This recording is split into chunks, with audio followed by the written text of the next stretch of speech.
বাংলাদেশ জামায়াতে ইসলামী ও ইসলামী ছাত্র শিবির নিষিদ্ধ করে স্বরাষ্ট্র মন্ত্রণালয় যে প্রজ্ঞাপন জারি করেছিল তা বাতিল করা হয়েছে বলে জানিয়েছেন দলটির আইনজীবী অ্যাডভোকেট মোহাম্মদ শিশির মনির। এ বিষয়ে বুধবার প্রজ্ঞাপন জারি করা হবে বলেও জানান তিনি। শিশির মনির বলেন, যে অভিযোগে বাংলাদেশ জামায়াতে ইসলামী ও ইসলামী ছাত্র শিবির নিষিদ্ধ করা হয়েছিল সেটা পুরোপুরি মিথ্যা।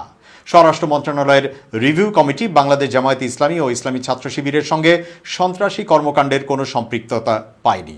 এ কারণে অন্তর্বর্তী সরকারের প্রধান উপদেষ্টা, স্বরাষ্ট্র উপদেষ্টা ও আইন উপদেষ্টা বসে জামায়াত নিষিদ্ধের প্রজ্ঞাপন বাতিলের সিদ্ধান্ত নিয়েছেন। এরই মধ্যে ওই প্রজ্ঞাপন বাতিল করা হয়েছে। কিছুক্ষণের মধ্যে এই বিষয়ে আরেকটি প্রজ্ঞাপন জারি করবে স্বরাষ্ট্র মন্ত্রণালয়। এদিকে স্বরাষ্ট্র মন্ত্রণালয়ের জননিরাপত্তা বিভাগ সূত্র জানিয়েছে, মঙ্গলবার জামায়াত ও শিবিরের পৃথক আবেদনের শুনানি হয়েছে। এতে তাদের নিষিদ্ধ করার সিদ্ধান্ত বাতিল করা হয়। উল্লেখ্য, 1 আগস্ট নির্বাহী আদেশে জামায়াতে ইসলামী ও ছাত্র শিবিরকে নিষিদ্ধ করেছিল গত আওয়ামী লীগ সরকার। ক্ষমতাচ্যুত আওয়ামী লীগ সরকার 2009 সালের সন্ত্রাস বিরোধী আইনের ধারা অনুযায়ী জামায়াত শিবিরকে নিষিদ্ধ করে।